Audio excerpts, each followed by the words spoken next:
We will read from book of Nehemiah, chapter 4, verse 1 to verse 5. Book of Nehemiah, chapter 4, verse 1 to verse 5. Now, when the adversaries of Judah and Benjamin heard that the returned exiles were building a temple to the Lord, the God of Israel, they approached Zerubbabel and the heads of fathers' houses and said to them, "Let us build with you, for we worship your God as you do, and we have been sacrificing to him ever since the days of Esarhaddon, king of Assyria, who brought us here." But Zerubbabel, Jeshua, and the rest of the heads... Nehemiah. I'm sorry. Chapter 4.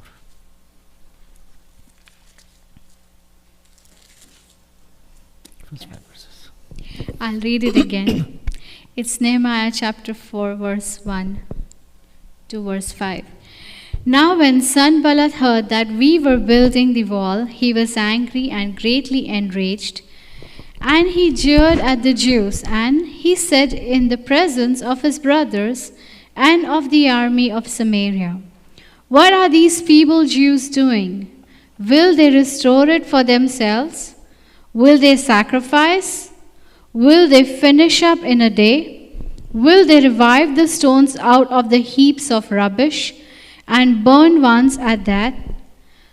Tobiah the Ammonite was beside him, and he said, "Yes, what they are building, if a fox goes up on it, he will break down their stone wall. Hear, O our God, for we are despised. Turn back their taunt on their own heads, and give them up to be plundered in a land where they are captives. Do not cover their guilt. Let not their sin be blotted out from your sight, for they have provoked you to anger in the presence of the builders." तो एक बार फिर से नहमिया की किताब में आप सभी का स्वागत है। And once again, you're welcome in the book of Nehemiah. आइए साथ में मिलके इस दीवार को बनाए जिस दीवार को ये लोग मिलके बना रहे हैं। Let us together build this wall which they are building. अभी तक हमने चैप्टर 3 के अंदर ये देखा था कि लोग कहाँ पर किस हिस्से में काम कर रहे हैं।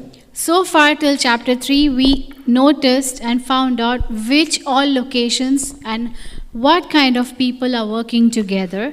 तो चैप्टर 3 जो है वो सिर्फ एक रिपोर्ट दे रहा था ताकि हम ये समझ सकें कि लोग कहाँ पर स्टेशन किए गए थे और किस किस जगह पर वो लोग काम कर रहे हैं। So until chapter 3, we were just getting reports about who is stationed in which position and how they are reconstructing this wall. लेकिन चैप्टर 3 के अंदर दीवार बन नहीं गई है अभी। But in chapter 3, yet the wall is not fully done. Chapter 4 से हम इस बात को देख रहे हैं कि जब नेहमाया और उसके लोग मिलके दीवार को बना रहे हैं तो कैसी कैसी परिस्थिति रही और क्या क्या साथ चलता रहा उनके। Now chapter 4 onwards we'll see when Nehemiah and his companions start building this wall, what all circumstances are around them and what challenges they are facing. हमने ये भी देखा था कि जब नेहमाया यरूशलेम में आया तो कुछ लोग जो यरूशलेम के निवासी नहीं थे उनको नेहमाया के उपस्थिति से प्रॉब्लम हो रही है। We also saw when Nehemiah was entering into Jerusalem with the purpose to rebuild this wall, some people at the entrance who are not even from Jerusalem had an issue with his coming to Jerusalem. हमने chapter 2 और उसके 10वीं आयत में देखा था कि संबलत जो है और एक तोबिया है, ये दो लोग ऐसे थे कि जब नेहमाया यरूशलेम में आया तो वो लोग उसका ठट्टा करने लगे, उसका मजाक उड़ाने लगे। In chapter 2 we came across two names, Sanballat and Tobiah, and these were two people who were mocking Nehemiah, who were making fun of him for doing this work. किसी ने इस तरीके से बोला है कि जब सब चीजें ठीक चल रही होती हैं आपके और मेरे जीवन में, ये इस बात का सबूत होता है कि मुसीबत आने वाली है। Somebody has rightly said, when something is going absolutely fine in your and my life, when something is flowing smooth, it's a sign that trouble is soon going to knock the door. ये practically बहुत possible है, बहुत मैंने अपनी life में कई बार महसूस करा है, और आप शायद इस बात से अग्री होगे कि जब सब कुछ ठीक चल रहा होता है ना, आप स्पिरिचुअली ग्रो कर रहे होते हो, आप चर्च अटेंड कर रहे हो, आप बाइबल पढ़ रहे हो, आप प्रभु में बढ़ रहे हो, फैमिली में सब कुछ ठीक चल रहा है, उसी बीच में कुछ ऐसा होता है जहाँ पे सब कुछ हिल जाता है। I have personally witnessed this in my life, and this is a practical thing that I'm talking about. In a stage where you are spiritually growing, you're working well, your family things are in order, everything is going in the right direction, and something will come in middle of that to halt everything. और ये इस बात का सबूत तो है क्योंकि जब हम बढ़ रहे होते हैं तो जो हमारा विरोधी है, जो हमारा दुश्मन है, जिसे हम शैतान बोलते हैं, वो इस बात को नहीं देख सकता कि आप प्रभु में बढ़ें, तो वो आपके जीवन में किसी न किसी तरीके का डिस्टर्बेंस जरूर पैदा करता है ताकि आप फिर से नीचे गिर जाएं। And this is a fact that when we are growing, when we are doing great, when we are spiritually built up, our devourer, our enemy, Satan, is also pouncing, ready to pounce on us to make sure we don't walk that path. आपने खेल खेला होगा जिसको बोलते हैं सांप सीढ़ी, किसी ने खेला है? Has any one of you ever played a board game that is called Snake and Ladders? खेला है ना? तो उसमें आपने देखा होगा जब आप ऊंचाई पे जाने लगते हो तो कहीं ना कहीं उस खेल के अंदर वो सांप कहीं ना कहीं काटता है और फिर से आप नीचे गिर जाते हो। The board game is such that at certain points you climb a stair, and then in few blocks you have a snake that brings you down from where you started. और ये जीवन की सत्यता है। And this is also a reality of life. लेकिन ये बात यहाँ पर खत्म नहीं होती है। But this thing just doesn't stop here.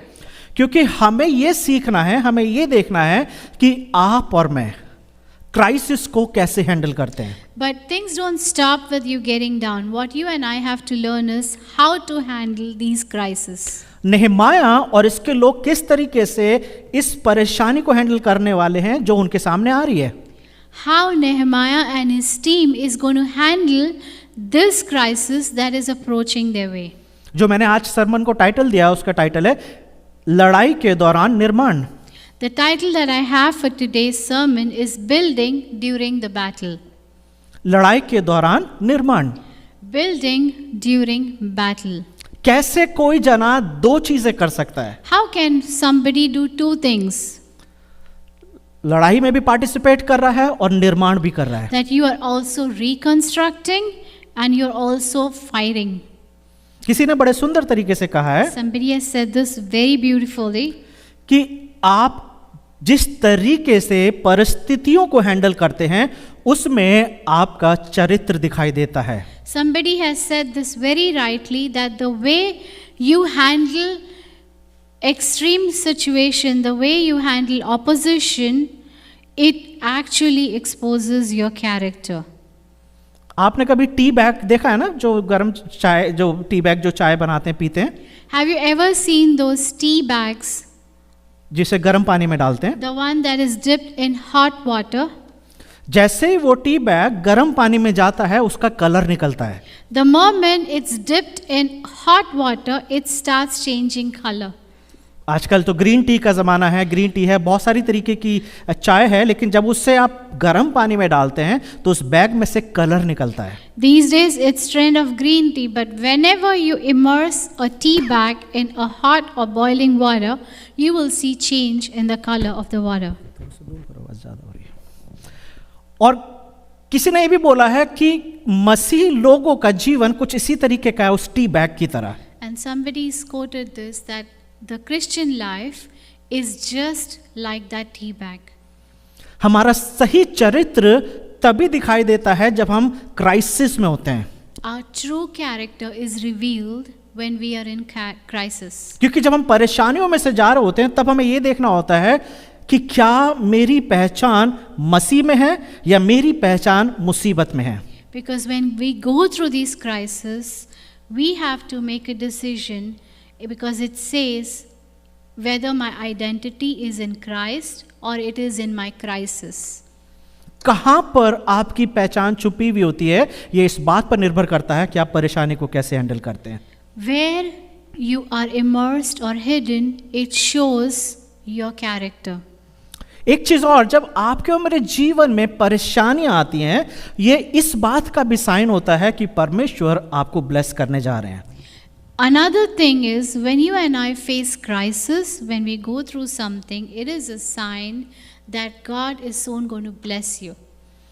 नehemiah और उसके लोगों के सामने एक दिक्कत, एक परेशानी चैप्टर 4 से अब आएगी.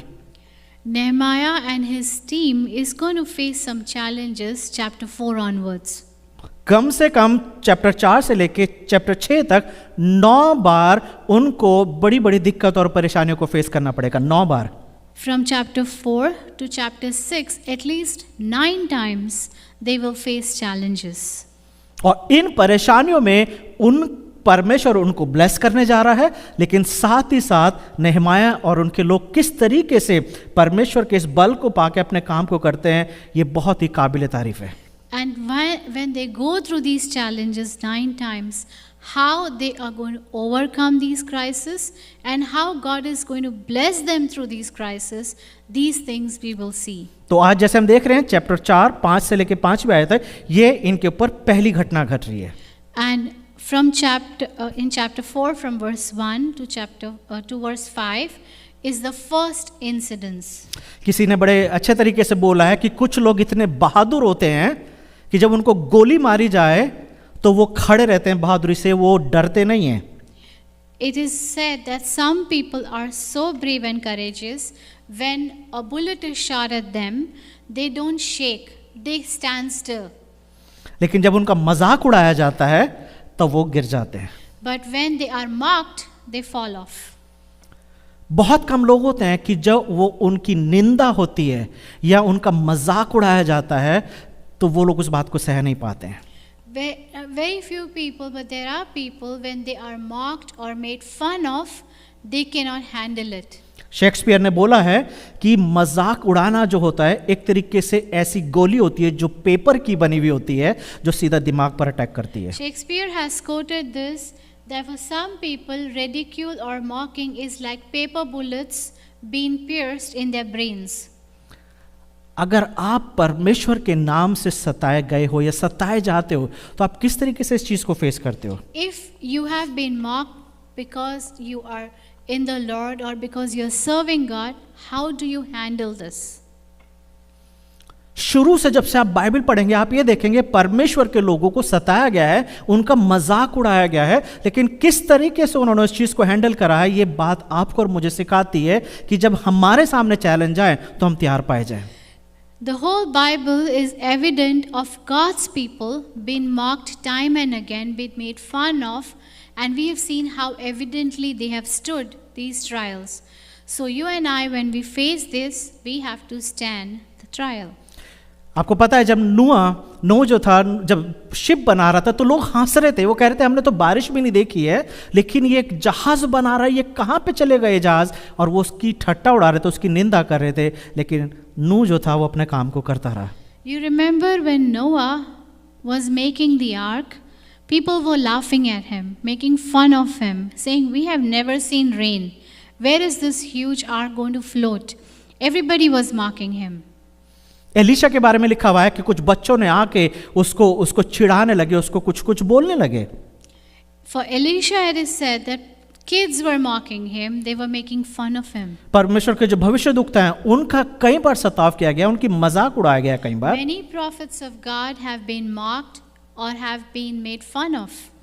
गोलायत जो था वो परमेश्वर के लोगों का और दाऊद का मजाक उड़ाता है कि ये छोटा सा लड़का सिर्फ एक डंडा लेकर आया है मुझे मारने के लिए. Even Goliath and his army were mocking David and his people, saying, "David, the tiny little kid has just come with a sling to attack me." यीशु मसीह जब पृथ्वी पर थे कई बार उनका मजाक उड़ाया गया, और जब वो क्रॉस पर सूली पर हैं तो जो सिपाही हैं वो उनका मजाक उड़ा रहे हैं, और जो उसके साथ एक सलीब पर था एक चोर, वो भी यीशु मसीह का मजाक उड़ा रहा है. When Jesus Christ served on this earth as a true man, lot of people were making fun of him too. Even when he was on the cross, the soldiers were mocking him. The thief who was on the cross alongside, even he was making fun of him. क्या आप तैयार हैं परमेश्वर के पीछे चलने के लिए और इंसल्ट को फेस करने के लिए? Are you ready to walk behind God and bear these insults? कुछ लोग हैं जो इंसल्ट को फेस नहीं कर पाते हैं. There are many people who cannot handle or face insults. एक वर्स और देखेंगे, उसके बाद हम आज के पोर्शन में जाएंगे. There's one more verse we're going to see in the next part. भजन संहिता उसका 2:4 में लिखा हुआ है, वो जो स्वर्ग में विराजमान है हंसेगा, प्रभु उनको ठट्टों में उड़ाएगा. Psalm 2 and verse 4 says, He who sits in the heavens laughs, the Lord holds them in derision. जो लोग परमेश्वर के लोगों पर हंसते हैं, परमेश्वर उनका लेखा लेगा. The ones who mock God's people, it is God who's going to hold them accountable. तो यहां पर क्यों मैं इन सारी बातों को कर रहा था? Why I was giving all this background to you? क्योंकि चैप्टर 4 में सनबलत और तोबिया आते हैं, दो व्यक्ति हैं, और ये अपने साथ एक सेना लेकर आते हैं और ये अब लोगों का ठट्टा उड़ा रहे हैं, उनकी निंदा कर रहे हैं ताकि वो काम करना बंद कर दें. So why I mentioned this background is because in chapter 4, Sanballat and Tobiah are two such individuals who bring army along with them, and their job is to mock these people who are reconstructing the wall. वो किसी न किसी तरीके से उनका moral down करना चाह रहे थे ताकि वो इस काम को बंद कर दें. In some way or the other, they were trying to bring their morale down. They were trying to discourage them so that they stop and quit this work. ये दो लोग अकेले नहीं आए हैं, ये अपने साथ सेना लेकर आए हैं. अब आप सोचिए सेना की जरूरत क्या थी यहाँ पर. And they've not just come all by themselves. They have come along with a huge army. Just think and tell me, why do you need an army to mock somebody? ये सिर्फ इस बात का सबूत था कि ये लोग इनको डराना चाहते थे ताकि किसी तरीके से ये डर जाएं और ये इस काम को करना छोड़ दें. All they wanted to do is create fear, and that fear will stop them from doing what they are doing.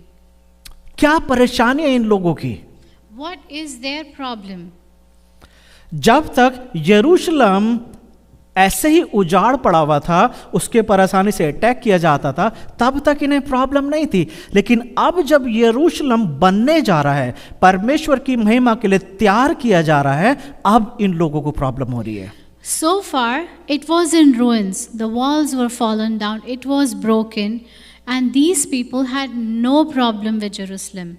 The moment they started reconstruction of these walls, these people started having problems with the reconstruction of the city. यहाँ पे 6-7 ऐसे questions हैं पहली 5 आयतों में, जिसको कह कर वो लोगों का ठट्टा उड़ा रहे हैं, मजाक कर रहे हैं. There are 5 or 6 questions in these 5 verses. By repeating these questions, they are making fun of these people who are constructing. पहली आयत से मैं बढ़ता हूँ, वहाँ पे ऐसे लिखा हुआ है, जब संबलत ने सुना कि यहूदी लोग शहर पनाह को बना रहे हैं, तब उन्होंने बुरा माना और बहुत रिसिया कर यहूदियों को ठट्टों में उड़ाने लगे. Verse 1 says, Now when Sanballat heard that we were building the wall, he was angry and greatly enraged, and he jeered at the Jews. आप अपना घर बना रहे हैं, इस पड़ोसी को प्रॉब्लम नहीं होनी चाहिए. If you're building your own house, the neighbor should have no problem with it. अगर आपके घर बनाने से पड़ोसी को प्रॉब्लम हो रही है, तब तो उसका ऑब्जेक्शन जायज है. लेकिन अगर आपके घर बनाने से उसको प्रॉब्लम नहीं हो रही है, तो उसका कोई अधिकार नहीं है कि वो आपके काम में अड़चन डाले. If the reconstruction of your home is bothering your neighbor, is creating disturbance, then his objection is justified. But the rebuilding of your home is not bothering your neighbor, then his objection is not acceptable. और जब हम इन दो लोगों को ध्यान से देख रहे हैं, तो हम ये देखेंगे कि किस तरीके से आपके और मेरे जीवन में भी डिस्करेजमेंट अटैक करता है. And from this experience, I can say that this is how discouragement attacks you and me. दूसरी आयत में लिखा हुआ है, वो अपने भाइयों के और शोमरोम की सेना के सामने यूं कहने लगा, ये निर्बल यहूदी क्या किया चाहते हैं. Now he doesn't stop there. In verse 2 it says, he said in the presence of his brothers and of the army of Samaria, what are these feeble Jews doing?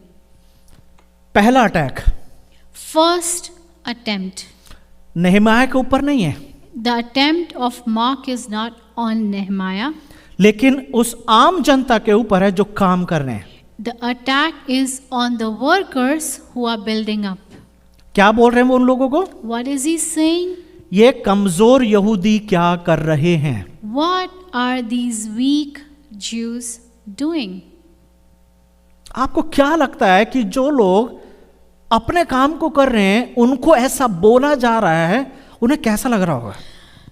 Think for a moment, the ones who are involved in the work, if somebody is addressing them as feeble, how they feel about it. English में जो word feeble आया है इसका मतलब ये है कि किसी फूल को काट के जमीन पे गिरा दो और वो कुछ ही समय में मुरझा जाएगा, खत्म हो जाएगा. The word in English is feeble. It illustrates like you pluck a flower, throw it on the floor and let it be there, and after some time it will dry off. संबलत झूठ नहीं बोल रहा था. Sanballat was not wrong in describing them. लोगों की हालत इस वक्त ऐसी ही है. Those people are in that state. इनके पास अपनी सरकार नहीं है, They don't have their own government. उनके पास अपनी आर्मी नहीं है, They don't have their own army. उनके पास इंफ्रास्ट्रक्चर नहीं है, They don't have the infrastructure ready yet. उनके पास किसी भी तरीके की फैसिलिटीज नहीं है. They don't have all those resources that they need. अभी हाल ही में वो लोग बंधुआई से वापस आए हैं. Recently they have come out of captivity. तो रियलिटी में संबलत जो बोल रहा है बिल्कुल सही बोल रहा है. So in reality, whatever Sanballat is saying, he is saying the truth of their situation. कमजोर को कमजोर बुलाने में कोई प्रॉब्लम नहीं है. यही तो वो बोल रहा है कि कमजोर लोग क्या कर रहे हैं. He is addressing them as feeble because their situation is feeble, and all that he is saying is, what are these feeble people doing? लेकिन संबलत एक चीज नहीं जानता है. There's one thing that Sanballat is unaware of. ये परमेश्वर का तरीका है अपने काम को करने का. This is God's way of doing his work. परमेश्वर हमेशा कमजोरों को चुनते हैं God always chooses the weak, ताकि उनके द्वारा वो काम किया जा सके जो बलवान लोगों को करना होता है. so that through them that work is accomplished which eventually strong people would do. ये हमारे परमेश्वर का तरीका है. वो आपको और मुझे चुनते हैं उस काम को करने के लिए जिसके कई बार हम लायक नहीं होते हैं. This is yours and my work. He chooses you and me to do the work for which we are not ready. लेकिन जब वो आपको और मुझे चुनता है तो हमें उस काबिल बनाता है ताकि हम उस काम को कर सकें. But when he chooses us, he makes us capable of doing that work for which he is choosing us. वो कमजोरों को चुन के कमजोर रहने नहीं देता है. He doesn't choose the weak and let them remain weak. वो निर्बलों को नहीं चुनता है, वो बुद्धिमानों को मूर्खों को नहीं चुनता है कि वो मूर्ख ही बने रहें. He doesn't choose the foolish so that they remain foolish.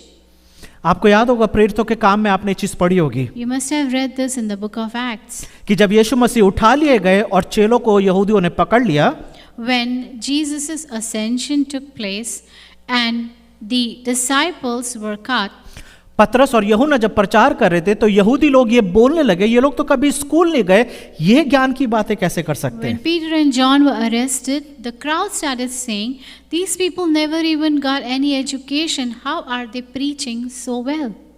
लेकिन संबलत और तोबिया इस बात को नहीं जानते थे कि ये परमेश्वर का काम कर रहे हैं, परमेश्वर इनके साथ है और वो उनका लेकिन ठट्ठों में मजाक उड़ा रहा है. Sanballat and Tobiah did not know this, that God is with them. दूसरी बात जो वो करता है, Second thing that Sanballat does, क्या वे काम को अपने बल से करेंगे?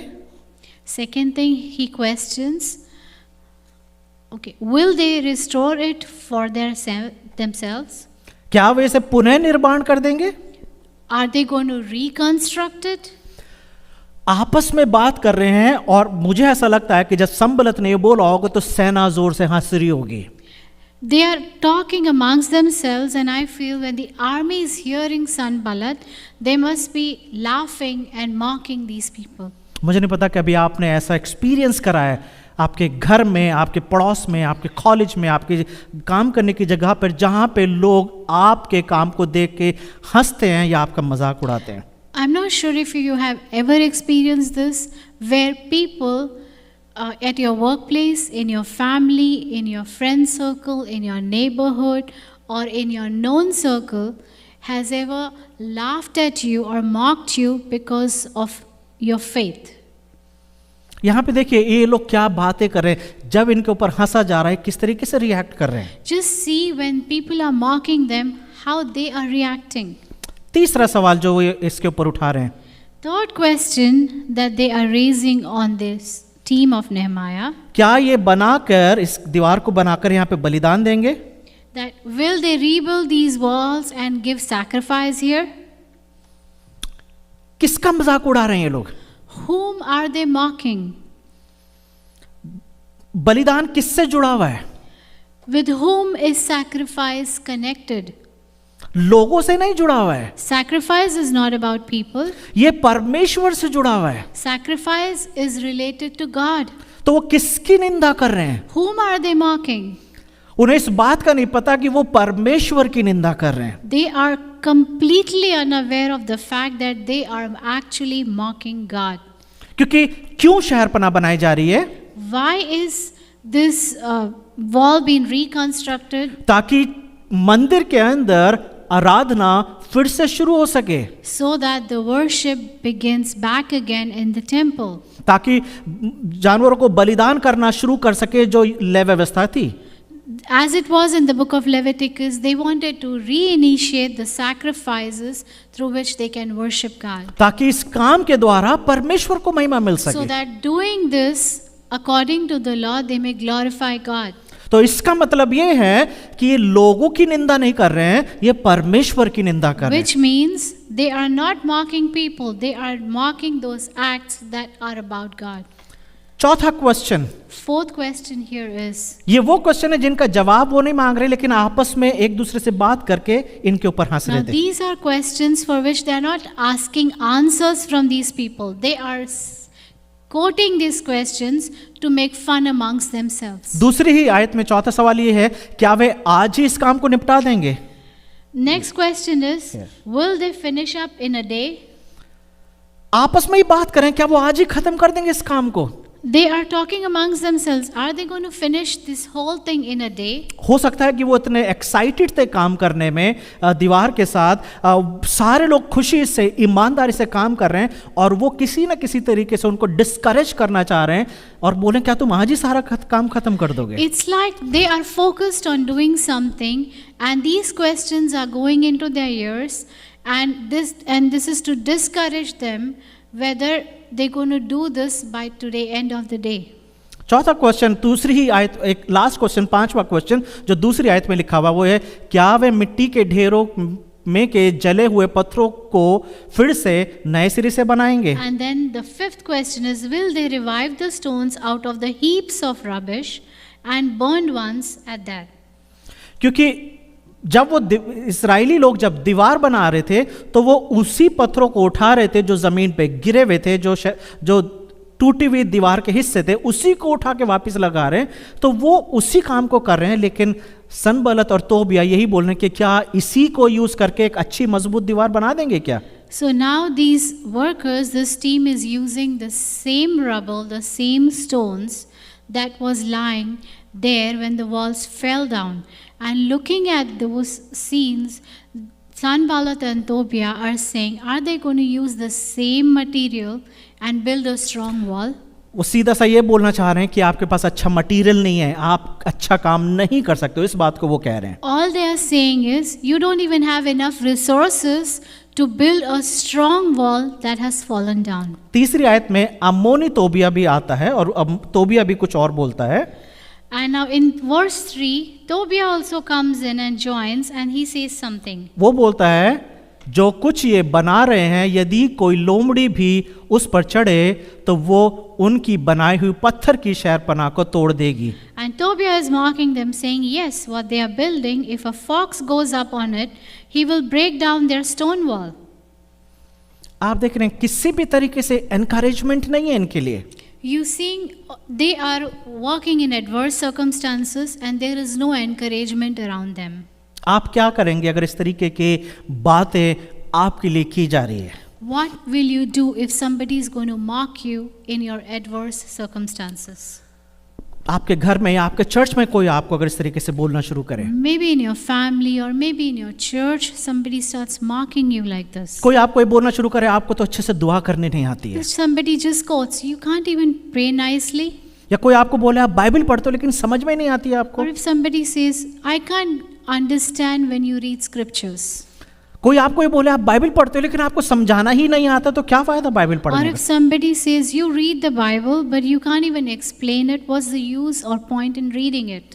या कोई आपको ये बोल सकता है आप चर्च तो रेगुलर जाते हो लेकिन अपने परिवार को देखो कितनी समस्या आपके साथ जुड़ी हुई है। Or if somebody says, you're going to the church regularly, you're involved, but look at your family, how many challenges you're going through.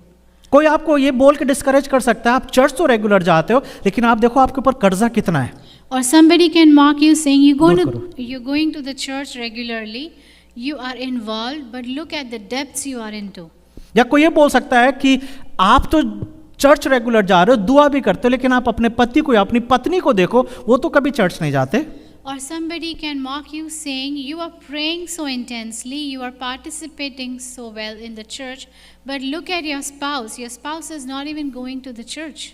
तो क्या फायदा आपके ऐसे डिवोशन का? What is the point of your commitment and dedication to your spiritual life? क्या करेंगे आप? What will you do? क्या आंसर देंगे आप ऐसे व्यक्ति को? What will you answer to such a person who is mocking you? मैं आपको बताऊं, पूरी दुनिया इस बात के लिए तैयार है कि किसी न किसी तरीके से आपको डिस्करेज करे। One thing I will tell you, the whole world out there is ready to discourage you from doing what you're doing. क्या आप जो कर रहे हैं परमेश्वर के राज्य के लिए, क्या आप उसे करना बंद कर देंगे या आप कंटिन्यू अपने काम को करते रहेंगे? Will you stop doing what you're doing because of these discouragements, or will you continue focusing on what you're doing? यहाँ पे लोग आके इन लोगों को बोल रहे हैं लेकिन इन लोगों ने कोई भी जवाब नहीं दिया, ये चुपचाप अपने काम को करते रहे। Now these people have come and they are just speaking, but the team is not answering them. तीसरी आयत में तोबिया ने जो बोला है वो उस बात को बोल रहा है जिसको ये खत्म करेंगे।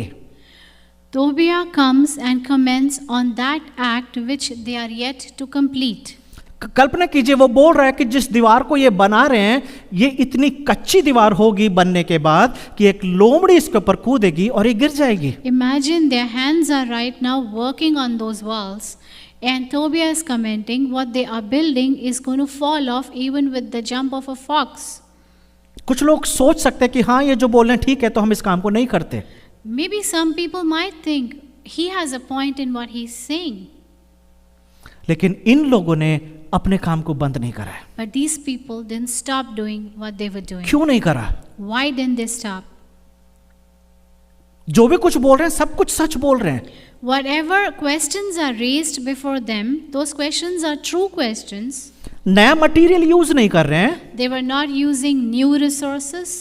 पुराने ही दीवार के टुकड़ों को उठा के वापस लगा रहे हैं। They are reconstructing the wall using the rubble that was lying in there. तो इसमें झूठ क्या है? What was lie in those questions?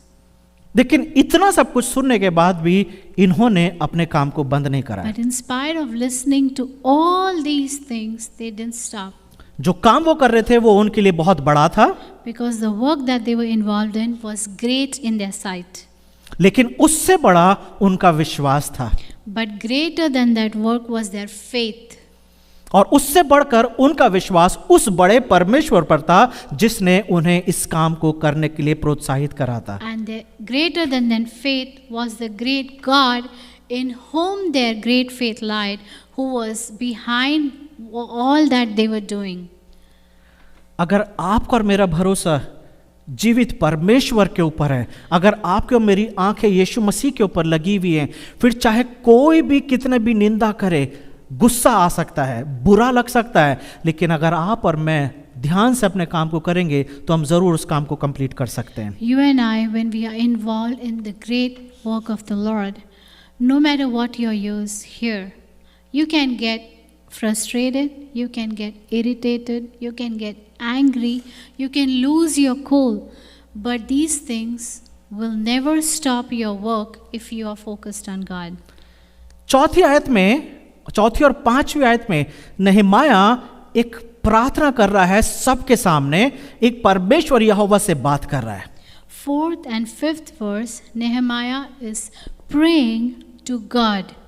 और वो बोलता है, हे हमारे परमेश्वर, सुन ले कि हमारा अपमान हो रहा है और उनका किया हुआ अपमान उन्हीं के सिर पर लौटा दे और उन्हें बंधुआई के देश में लुटवा दे और उनका अधर्म तू न ढांप और ना उनका पाप तेरे सम्मुख से मिटाया जाए, क्योंकि उन्होंने तुझे शहरपना बनाने वालों के सामने क्रोध दिलाया है। And now Nehemiah's prayer is different. He says, "Hear, O our God, for we are despised. Turn back their taunt on their own heads, and give them up to be plundered in a land where they are captives. Do not cover their guilt, and let not their sin be blotted out from your sight, for they have provoked you to anger in the presence of the builders." क्या अपने दुश्मनों के लिए इस तरीके की प्रार्थना करना चाहिए क्या? Should we ever pray like this for our enemies? इस तरीके की प्रार्थना को बोलते हैं श्राप देने वाली या कोसने वाली दुआ। Such prayer is called imprecatory prayer or prayer of damnation. क्या इस तरीके की दुआएं करनी चाहिए? Should we pray these kind of prayers? नehemiah तो इसी तरीके की दुआ कर रहा है। That's what Nehemiah is praying. वो कह रहा है इनको बंधुआई में भेज दे। He's saying, Lord, send them into captivity. जो कुछ वो बोल रहे हैं वो उन्हीं के ऊपर गिर जाए। Whatever they are saying, let it fall back on them. कैसे इस बात को समझें कि जो नehemiah प्रेयर कर रहा है? How to understand these words that are so strong that Nehemiah is praying? ऐसी बातें हैं जो बाइबल में लिखी हुई हैं, लेकिन आप उसे कैसे समझते हैं? There are many such things written in the Word of God, and how do you and I understand these kind of dialogues? दो साम है, इसको आप देखिए क्या लिखा हुआ है इनके ऊपर। Just refer to the book of Psalms in these two verses. Bhajan Samhita 35:6 Psalm 35 verse 6. उसको बोलता है उनका मार्ग अंधियारा और फिलन भरा हो और यहोवा का दूत उनको खदेड़ता जाए। Psalm 35 verse 6 says, "Let their way be dark and slippery, with the angel of the Lord pursuing them." क्या अपने दुश्मनों के लिए इस तरीके की दुआ करनी चाहिए? Should we ever pray this kind of prayer for our enemies? या 55:15 में लिखा हुआ है उनको मृत्यु अचानक आ दबाए, वे जीवित ही अधलोक में उतर जाएं, क्योंकि उनके घर और मन दोनों में बुराई और उत्पात भरा है। Psalm 55 verse 15 says, "Let death steal over them, let them go down to Sheol alive, for evil is in their dwelling place and in their heart." एक और साम है, There's one more psalm. भजन संहिता 58:6 Psalm 58 verse 6. यहाँ पे लिखा हुआ है हे परमेश्वर उनके मुंह में से दांतों को तोड़ दे, हे यहोवा उनका जवांसियों की दाढ़ों को उखाड़ डाल। O God, break the teeth in their mouths, tear out the fangs of the young lions, O Lord. क्या आप अपने दुश्मनों के लिए ऐसी दुआ करेंगे? Will you ever pray such prayers for your enemies? परमेश्वर उनके दांत तोड़ दे, God, break their teeth. या परमेश्वर जो हमसे बैर रखते हैं उनका घर गिर जाए, टूट जाए। Or Lord, the ones who hate us, may their house fall down. या आज जब वो जाए तो उनका एक्सीडेंट हो जाए। Or Lord, maybe when they go or drive, may they experience accidents. या कोई मुसीबत उनके ऊपर आ जाए। Or maybe some trouble falls on them. भजन संहिता लिखने वाले इस तरीके की कुछ दुआएं कर रहे हैं। The ones who wrote Psalms, those psalmists are writing such prayers. भजन संहिता 139 19 से 22 अगर आप देखेंगे, If you read Psalm 139 verse 19 to 22, वहां पे लिखा हुआ, हे ईश्वर निश्चय तू दुष्ट को घात करेगा, वे हत्यारों मुझसे दूर हो जाओ, हे हत्यारों मुझसे दूर हो जाओ, क्योंकि वे तेरी चर्चा चतुराई से करते हैं, तेरे द्रोही तेरा नाम झूठी बातों पर लेते हैं। हे यहोवा, क्या मैं तेरे बैरियों से बैर न रखूं और तेरे विरोधियों से रूठ ना जाऊं? हाँ, मैं उनसे पूर्ण बैर रखता हूं और उनको अपना शत्रु समझता हूं। हे ईश्वर, मुझे जांच कर जान ले, मुझे परख कर मेरी चिंताओं को दूर कर और देख कि मुझ में कोई बुरी चाल नहीं। Psalm 139 verse 19 to 22, O that you would slay the wicked, O God, O men of blood, depart from me. They speak against you with malicious intent. Your enemies take your name in vain. Do I not hate those who hate you, O Lord? And do I not loathe those who rise up against you? I hate them with complete hatred. I count them my enemies. कैसे इस बात को understand करें? क्या हम इस तरीके की दुआएं कर सकते हैं क्या? How do we understand these kind of verses, or can we pray such prayers? नehemiah ने जो दुआ करी है इन लोगों के लिए, क्या हम अपने दुश्मनों के लिए ऐसी दुआ कर सकते हैं कि उनको गुलामी में भेज दे या उनके ऊपर मुसीबतें आ जाएं? The way Nehemiah is also praying here, can we pray such prayers towards those who hate us? क्योंकि इस That God send them into captivity? क्योंकि इन तरीकों की दुआओं को बोलते हैं श्राप देने वाली दुआएं या कोसने वाली दुआएं। Such prayers are called imprecatory prayer or the prayer of damnation. यीशु मसीह ने हमें सिखाया है कि अपने सताने वालों से प्रेम रखो। Jesus has taught in his teachings, love your enemies. तो ये लोग क्या कर रहे हैं? What are these people doing? कैसे आप जब भजन संहिताओं के ये वाले पढ़ते हैं तो आप कैसे सीखते हैं? When you read these verses from book of Psalms, how are you understanding what Jesus said? अगर आप ये तीनों भजन संहिताओं की घर पर जाके स्टडी करेंगे तो आप देखेंगे कि भजन संहिता लिखने वाले यहाँ पर कुछ ऐसी ही दुआएं कर रहे हैं अपने दुश्मनों के लिए। If you read some of these psalms when you go back home, you will see psalmists here are actually praying against their enemies these prayers. पहली चीज हम एक बात समझते हैं कि जब हम दुआ करते हैं तो हमें दुआ में क्या करना है। First thing, let us understand when we pray, what are we supposed to do in our prayers? जब आप इस तरीके के भजन संहिता की स्टडी करेंगे जो मैं आपको बता रहा हूं, When you study the psalms, these kinds, the ones I mentioned, आप एक चीज समझेंगे कि ये लोग जब दुआ करते थे तो ये परमेश्वर के सामने ऑनेस्ट होते थे। when they were praying or speaking with God, these psalmists were honest before God. जो वो फील कर रहे हैं वो अपनी फीलिंग को परमेश्वर के सामने रख रहे हैं। Whatever they were going through in their emotions, they are expressing those in words before God. और इसमें कोई दिक्कत नहीं है कि आप क्या फील करते हैं और अपनी फीलिंग को परमेश्वर के सामने रखने में। And there is no problem to express your true feelings in God's presence. ये जो भजन संहिता जो मैंने आपके सामने पढ़े ये वो हैं जिसमें लेखक जो है वो परमेश्वर के साथ पूरे ईमानदार हैं और वो यही उनके मन में जो बातें चल रही हैं उसको वो परमेश्वर के सामने रख रहे हैं। These psalmists who have wrote these psalms, they have great relationship with the Lord. And by writing these words, they're expressing their anguish, their anger, their frustration before God. इसमें कोई प्रॉब्लम नहीं है, आप जो फील करते हैं उसको परमेश्वर के सामने रखें। There is no problem to express what you're going through in the presence of the Lord. आपके कहने से पहले परमेश्वर को पता है कि आपके साथ क्या चल रहा है। Because the Lord knows even before you express it in words what you're going through. इसलिए अच्छा है कि आप अपने मुंह से बताएं कि आपके मन में क्या क्या चल रहा है। That is why it is good that you verbalize what you are going through. लेकिन जब हम नehemiah के चैप्टर 4 की 4 और 5 आयत को पढ़ते हैं, But when we read the verse 4 and 5 in Nehemiah, तो वहां पे नehemiah जो बोल रहा है वो परमेश्वर के न्याय की बात कर रहा है। here Nehemiah is speaking of God's judgment. क्योंकि nehemiah एक भविष्यद्वक्ता था, because Nehemiah was also a prophet. तो जिस काम को वो कर रहा है उस करने के लिए उसे परमेश्वर ने भेजा है। Because the work what he is establishing, it is God who sent him here for that work. उसे पता है जिस तरीके का उसको फेवर राजा की तरफ से मिला है सिर्फ इसीलिए हुआ है क्योंकि परमेश्वर ने इस काम को करा है। He knows that this work that he has received, the favor that he has received, it is from the king because of the Lord. तो इसलिए वो ये जानता है कि संबलत और तोबिया ये परमेश्वर की निंदा कर रहे हैं। And that is why Nehemiah has that perspective that Sanballat and Tobiah are mocking God.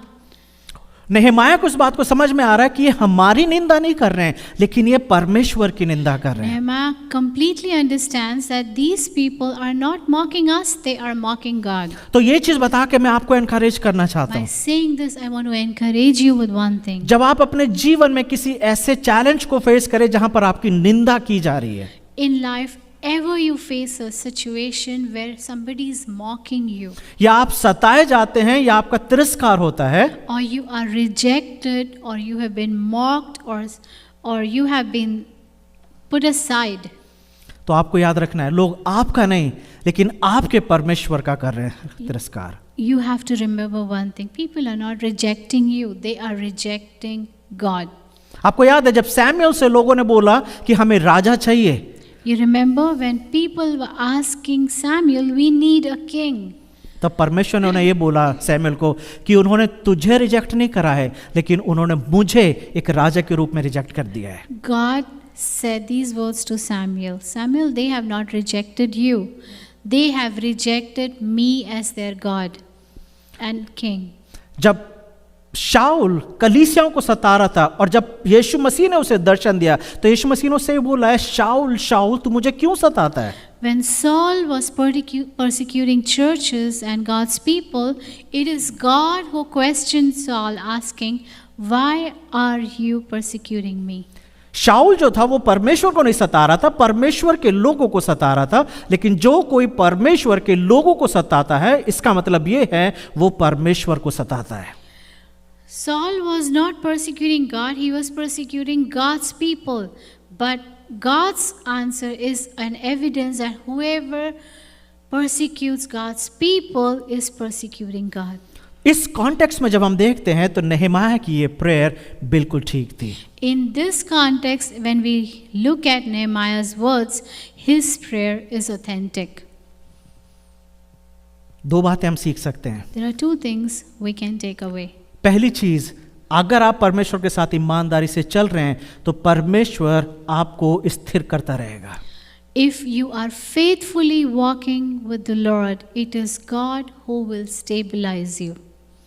दूसरा चीज हम नेहमाया के जीवन से और इन लोगों के जीवन से सीखें, Second thing that we have to learn in the life of Nehemiah and his people, ये जो दीवार जो बन रही है जिसका नक्शा आपने कई बार देखा है, the wall that they are building, for which I have showed you map many times, ये दीवार जो है 52 दिन के अंदर बन के खत्म हो गई थी। 52 this wall was finished in 52 days. सिर्फ 52 दिन के अंदर, Just in 52 days. इतने ऑपोजिशन होने के बाद भी After so much of opposition, this wall was done in 52 days. जानते हैं वो कैसे कर सके? Do you remember how they were able to do it? क्योंकि उनका भरोसा परमेश्वर के ऊपर था। Because their trust was in the Lord. They never stopped building during the battle. उन्होंने युद्ध के समय में उसे बनाना नहीं छोड़ा। So whatever you are doing for the Lord, जो भी आप परमेश्वर के लिए कर रहे हैं, कभी भी निराश ना हो। never be discouraged. कोई भी परेशानी, क्योंकि आपको मैं बता दूं कि अगर आप परमेश्वर का काम कर रहे हैं तो आपको चुनौतियों का सामना करना पड़ेगा। I want to encourage you saying, if you are faithfully serving the Lord, you will face opposition and challenges. क्योंकि हमारा विरोधी जो है वो नहीं चाहता कि हम परमेश्वर के राज्य में काम करें। Because our opponent doesn't want us to serve the Lord and serve in His kingdom. लेकिन आप और मैं इन लोगों से सीख सकते हैं कि चाहे कुछ भी होता रहे हम अपना काम ईमानदारी से करते रहें। But you and I can learn from this people and Nehemiah. Let whatever be the circumstances, our eyes will be focused on God. यीशु मसीह का तिरस्कार होता रहा, Jesus was mocked all the time. but he never stopped working. लेकिन उन्होंने काम करना नहीं छोड़ा. Because he never stopped, that is इसीलिए आज आप और मैं आज जीवित यहाँ पर बैठे हुए हैं. The reason Jesus never gave up is why you and I are sitting here today. अगर यीशु मसीह भी निराश होकर छोड़ दिया होता उस काम को और सलीब को रिजेक्ट कर दिया होता तो आप और मैं यहाँ पर नहीं होते. If Jesus had to get discouraged as a true man with all that he went through, then you and I would never be sitting here, or the cross would never have been possible. एक चीज हमेशा याद रखिएगा, Remember one thing. जितना यीशु मसीह ने आपके और मेरे लिए सहा है उतना हम कभी भी अपने जीवन में नहीं सहते. Remember one thing very clearly. The way Jesus has been through, that way you and I never go through. The extent to which he has bore rejection and pain, we will never bear rejection and pain to that extent. हम कभी भी उतना नहीं सहेंगे. We'll never bear to that extent. इसलिए अगर आप कोई भी सताव को फेस कर रहे हैं, परमेश्वर में बने रहिए. परमेश्वर आपको बल देंगे ताकि जितना आप सह सकें उतना ही आपको दिया जाएगा, और परमेश्वर आपको बल देंगे ताकि उसमें से आप बाहर भी आ सके. And that is why it is said, whatever you can bear, according to that pain is given to us. And it is God who gives you and me the strength to bear that pain, what we go through. तो इसी बातों के साथ मैं आपको encourage करना चाहता हूँ. Through these things, I want to encourage you this evening. परमेश्वर के साथ ईमानदार रहें. Be faithful to God. जो आपके मन में चलता है उसको एक्सप्रेस करें. Whatever is going on inside your heart, whatever is stirring you up, express it. परमेश्वर को अच्छा लगेगा God will love it क्योंकि वो आपका पिता है. because He is your Father. आइए दुआ करें. Come, let us pray. प्यारे प्रभु जी, मैं आपका धन्यवाद देता हूँ Dear Lord, I thank you कि आपने प्रभु आज का दिन हमें दिया that you gave us this day ताकि प्रभु हम नेहम्याह और उनके लोगों के जीवनों से सीख सकें. so that we may learn from the life of Nehemiah and his team. हम धन्यवाद देते हैं प्रभु कि इतनी निंदा होने के बावजूद भी प्रभु इन लोगों ने उस काम को बंद नहीं करा जिस काम को वो कर रहे थे. Because in spite of such adverse mocking, they didn't stop doing what they were doing.